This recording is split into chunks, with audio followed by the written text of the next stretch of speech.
안녕하세요. 주식공부입니다. 오늘은 검단 신도시에서 행복하게 사는 법 1편 부자 대보기에 대해서 이야기해 보겠습니다. 인터넷 같은 데 이렇게 보다 보면요, 이번 생은 망했다 이런 얘기를 자주 들어요. 그래서 저는 불교거든요. 종교가. 근데 저는 환생을 믿습니다.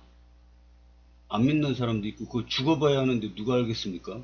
근데 저는 환생을 믿는데 이번 생은 망했다 막 이런 말이 있는데 저는 거기에 반대합니다. 저는 여태까지 현재 이제 59세지 않습니까? 이제 한 달 남았습니다. 한 달 있으면 60대로 접어듭니다. 근데 59세 동안 이 밑바닥만 박박혔습니다. 진짜 노숙자 빼고는 안 해본 일 거의 없을 정도로 바닥만 박박혔습니다. 그 이제 이번 생에 여러 가지 경험을 많이 해보고 좋은 일도 많이 하고 그래 다음 생에 한 단계 차원이 높은 그런 상태로 태어날 거 아닙니까? 근데 이제 바닥은 다 박박 겨봐서 이제 더 이상 바닥 겨볼 게 없어요. 재미도 없고. 그래서 이제 바닥 경험은 충분히 했고 이제 중산층으로 올라가고 싶습니다. 그래서 중산층으로 올라가는 방법에는 여러 가지가 있는데 이 저 직장 생활만 해가지고는 중산층으로 못 올라갑니다. 이제 물론 이제 막 억대 연봉 대기업 다니시는 분들은 뭐 올라갈 수도 있지만은 저같이 아무 기술도 없고 최저임금 받아가지고는 못 올라갑니다. 그럼 어떻게 올라가냐? 지금은 투자의 시대입니다. 뭐 저 고액 연봉자, 뭐 저 뭐지 고학력자, 뭐 고소득 직종 이런 것보다도 투자를 잘하면 부자로 갈 수 있는 길이 훨씬 빠릅니다. 뭐 의사, 변호사 이런 분들도 지금은 워낙 사람이 많아가지고 사무실비도 못 버는 분들이 전판이랍니다. 그러니까 고소득도 경쟁이 자꾸 치열해지니까 너도 나도 고소득만 하려고 그러니까 이게 막 약국도 보면은 지금 동네마다 약국 보면은 슈퍼보다 더 많습니다. 그냥 몇 발짝 건너 하나씩 약국이 있어요. 그렇게 경쟁이 심해지다 보면은 이제 별거 아닌 게 되는 거죠. 옛날에는 그 제가 시골에 살 때 보면 그 근방에 약국이 하나 딱 있었습니다. 그러니까 이분은 약국 하면서 빌딩이 몇 채예요. 그것도 약 조제해가지고도 막 지금같이 병원 처방 좀 받아서 하는 게 아니라 자기가 조제해가지고도 막 팔았지 않습니까? 많이 붙여서. 그러니까 마진이 막 심한 거는 막 50% 넘는 것도 있었어요, 옛날에는. 그러니까 막 빌딩 몇 채씩 갖고 있었죠. 근데 지금은 이게 안 됩니다. 그래서 지금은 이 투자를 잘하는 사람이 부자가 될 확률이 높습니다. 요 지도는 GTX 노선도가 나온 지도인데요. 보면은 인천이 이렇게 있지 않습니까? 이렇게 있는데 여기 보면은 이제 지도를 보면은 GTX 보면은 혜택 보는 데가 많이 있어요. 성남은 특히 여기 뭐 판교, 분당 이렇게 있어가지고 막 대박난 데죠. 여기는 수원, 과천 뭐 이쪽이고요. 동탄 신도시 있는데 막 이렇게 있는데 팔당, 하남, 뭐 교산 여기도 있는데 저 어떤 그 풍수지리학자가 그랬는데 검단 신도시보다 하남 신도시가 여기가 풍수지리적으로 더 좋다 그렇게 나오더라고요. 제가 보기에도 교통도 좋고 앞으로 발전 가능성도 많아요. 하남이 검단보다 좀 낫습니다. 지리적 여건으로.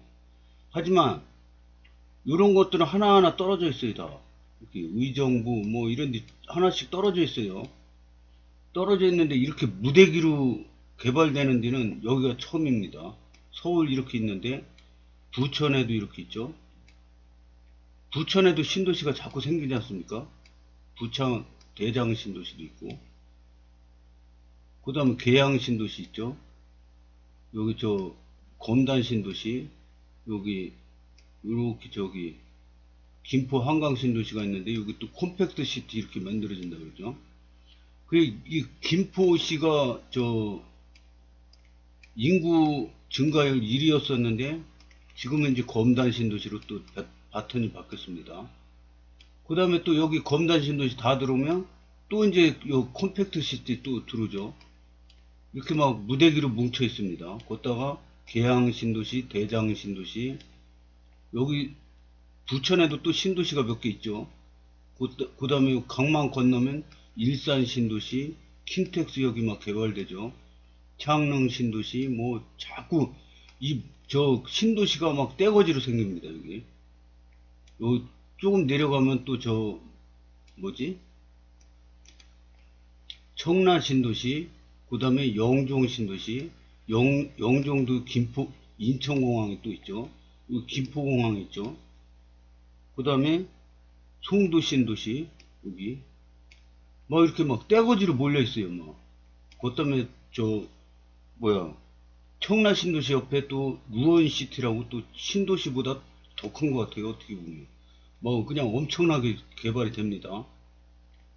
그래서 요 검단 신도시 입주민들은 뭐 영끌해 가지고 뭐 저기 파산 신청하고 막 이 정도 된 사람들은 그거 어쩔 수 없는 거예요. 새로 시작해야지. 근데 그렇지 않고 저 분양가 상한제로 청약해서 당첨되신 분들은 막 당첨 포기하는 분들 많이 나온다 그러는데 이거 평생 후회합니다. 그냥 꽉 잡고 입주 최선을 다해서 잘 하셔가지고 행복하게 살다 보면은 어느 정도 그 투자 수익이 커질 거라고 저는 믿습니다. 그러니까 이 청약 포기하지 마시고 당첨되신 분들은 안전하게 입주 잘 하시기를 바라겠습니다. 제 채널이 그 부자로 가는 길목에, 그 부자요. 부자로 가는 길목에 여기서 잠시 쉬었다 가면서 정보도 얻고 이 저 발 아픈 거를 좀 쉬어가면서 앉아서 쉬면서 좋은 정보도 얻고 부자로 가는 저 뭐야 마인드도 배우고 이렇게 해서 가는 부자 쉼터 아닙니까?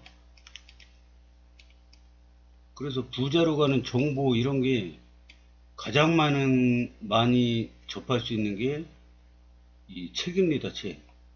이분도 책을 썼는데 지금 제가 읽는 책이에요. 다 못 읽었는데 오늘 쉬는 날이라 저 도서관 가서 갖다 주고 다시 5권 빌려와야 됩니다. 그럼 다 못 봤는데 어떻게 냐? 어차피 도서관에 있는 책 다 읽을 건데 뭐 저는 도서관에 있는 책 다 읽을 겁니다.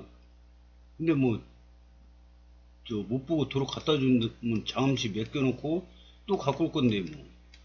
그래서 저는 아깝게 생각하지 않습니다. 돈 주고 샀는데 뭐 못 읽고 버리게 되면 아깝지만은 어차피 다 볼 건데요 뭐. 근데 이 책도 굉장히 저 배우는 게 많아요. 근데 39세 100억 부자가 이분은 저 땅 투기로 투자죠. 투기가 아니라 땅 투자로 100억을 벌었는데 39세에 또 100억 번 분이 또 있죠. 슈퍼개미 이분 있죠. 이분 슈퍼개미 김정한 39세에 100억 부자. 그리고 주식으로 이분은 슈퍼개미가 되셨는데요. 그래서 39세라는 나이가 왜 중요하냐? 한 살 더 먹으면 40대 아닙니까? 그러면 40대에 100억 부자 그러면 별거 아닌 것 같은데 30대에 100억 부자 그러면 우와 대단하다 이렇게 되죠. 저는 39세에 그 뭐야 32세에 결혼했는데요. 그 신혼여행 갔다 와가지고 통장에 200만원 달랑 있었습니다. 직업도 뭐 변변치 않은 거 있었고, 그래서 부자 되는 거는 아예 망했다. 이번 생은 망했다. 이런 저기 마인드였었는데 어찌어찌 하다 보니까 이 투자 공부를 하게 돼서 지금은 아주 재미있는 생활을 살고 있습니다. 그러면은 대기업 다니는 사람은 막 억대 연봉 벌지 않습니까? 억대 연봉? 그러면 저 같은 경우에는 1년에 많이 받아봐야 3천만 원이에요, 연봉이. 3천만 원이면 억 넘게 버는 사람이 있으면은 저 같은 사람 4명이 벌어야지 이 사람 한 사람 버는 거랑 같습니다. 그래서 이게 부의 차이가 너무 나지 않습니까? 그러면 내가 이 사람들을 어떻게 쫓아갈까요? 못 쫓아가지. 어떻게 쫓아가 이거를. 3천만 원 생활비 쓰고 애들 학비 내면 땡입니다. 오히려 마이너스가 돼서 마이너스 통장 쓰는 분들도 많아요. 그래서 저도 결혼해가지고 여태까지 애 낳고 애기 키우고 부모님 모시고 살진 않았지만 용돈도 드리고 뭐 이러지 않습니까? 그리고 이제 애들 다 키우고 그거 해느라고 똥 빠졌지 뭐 돈을 벌긴 뭘 벌어요.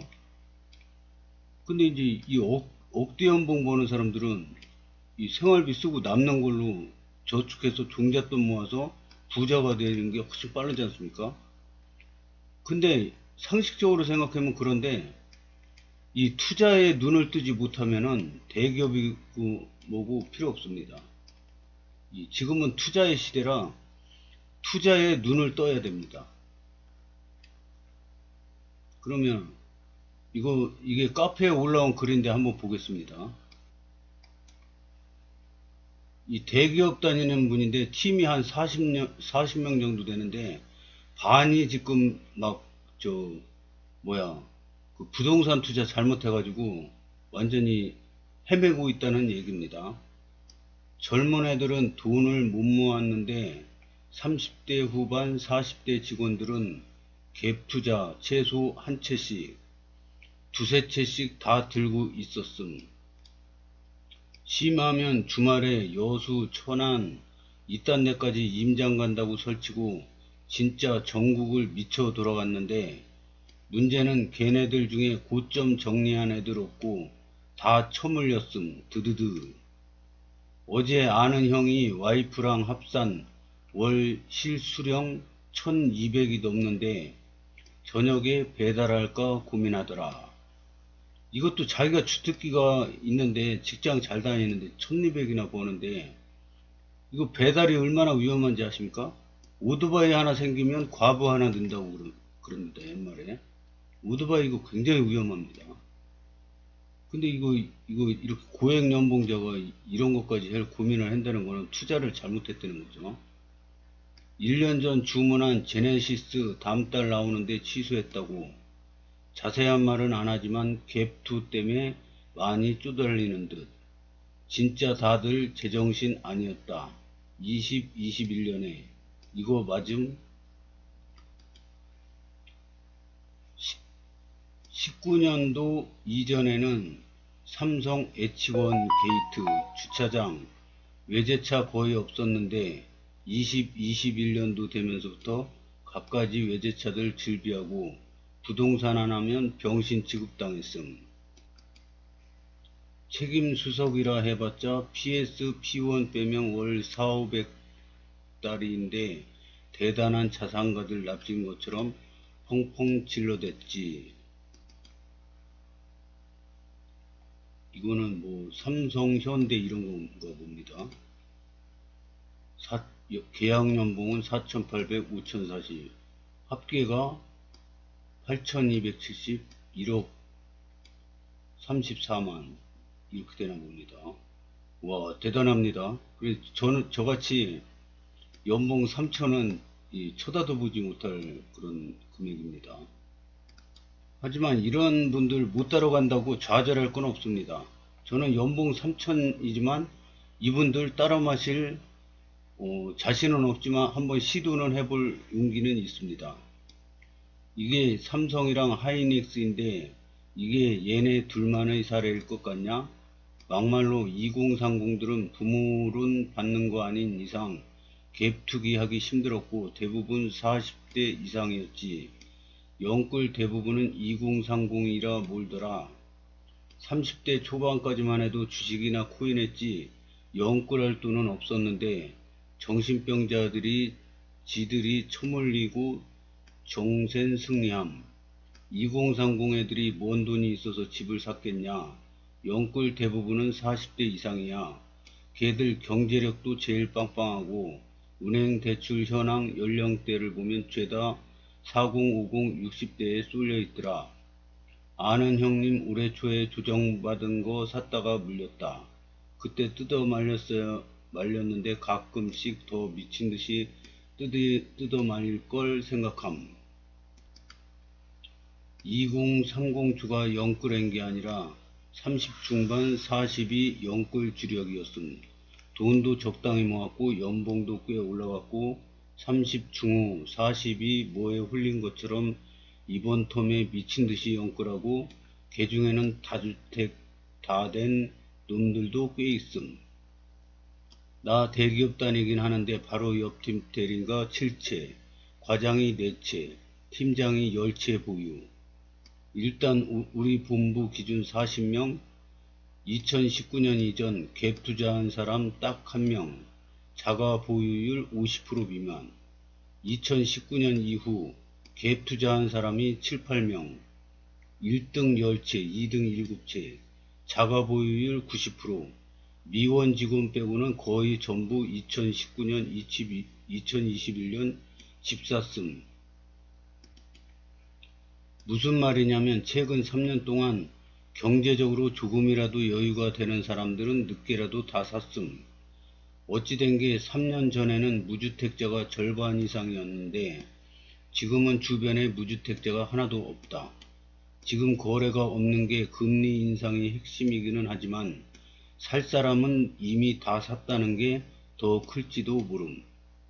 이거는 예리하신 것 같습니다. 우리 회사도 평균 연봉 7천 정도 되는 회사인데 19년 이전에 4050 합쳐도 자가 비율 50%도 안 됐거든. 근데 요즘 보면 영끌해서라도 다 집 샀더라. 나처럼 결혼했는데 아직 무주택인 사람은 외벌이라 영끌할 여력이 없거나 암호화폐 넣었다가 망한 사람 등 집을 살 수 없는 사람밖에 없음. 대기업 영끌들 퇴사나 아직 이직 불가임. 사내 대출 풀로 끌어다가 집에 박아놨는데 퇴사 순간 상환해야 됨. 회사는 그걸 알고 이제 본격적으로 부채 많은 놈 존니 굴릴 생각임. 드드드. 살 사람은 다 산 듯. 19, 21년 폭등기 때 나 정도 소득이면서 집 안 산 사람 거의 없더라. 이런 내용입니다. 저는 그래서 평소에 생각하기를 고액연봉자, 의사, 변호사, 약사 뭐 이런 사람들 있지 않습니까? 고액연봉, 고소득 직종인 분들, 뭐 연봉 막 1억 넘는 분들, 저런 분들을 내가 어떻게 따라가? 못 따라가죠. 연봉 3천만 원이 갱신이 생활비고 학교 가르치면 잘 가르친 거죠. 애들 다 키웠으면 잘한 거죠. 이분들을 어떻게 따라갈 겁니까, 제가? 근데 따라가는 방법이 하나 생겼습니다. 그 뭐냐? 투자를 잘하는 방법입니다. 그래서 저는 이제 몇 년 있으면 4년 있으면 내년부터 올해 빼고 내년부터 4년 있으면 정년퇴직입니다. 그럼 정년퇴직하고 뭐를 할까? 막 경비를 해볼까? 아니면 검단 신도시로 이사가서 야채 가게를 해서 유튜브를 하면서 오늘의 야채 가격 그래가지고 찍어서 막 올려가지고 야채 가게를 한번 해볼까? 막 이런 상상을 많이 했었거든요. 근데 이 39세 100억 젊은 부자의 부동산 투자법 이 글을 쓴 분은 이런 거 하지 말랍니다. 이거 해봐야 돈도 못 벌고 부자 절대 못 단답니다. 그럼 뭘 하냐? 부동산 공부를 제대로 하려면 대형 컨설팅 회사에 취직해랍니다. 강남에 뭐 대형 컨설팅 회사들 많지 않습니까? 근데 대형 부동산 컨설팅 회사 그러면 사기꾼 집단 막 이런 걸로 뉴스에 많이 나오지 않습니까? 근데 다 그런 게 아니랍니다. 그리고 좋은 땅, 좋은 걸 이렇게 해는 컨설팅 회사도 많답니다. 그래서 이런 데에서 돈도 벌면서 배우기도 많이 벌고 이런 쪽으로 나가라고 하더라고요. 그래서 이 39세 100억의 젊은 부자 부동산 투자법에서 많이 배웠습니다. 앞으로 진로가 또 제가 어떻게 변할지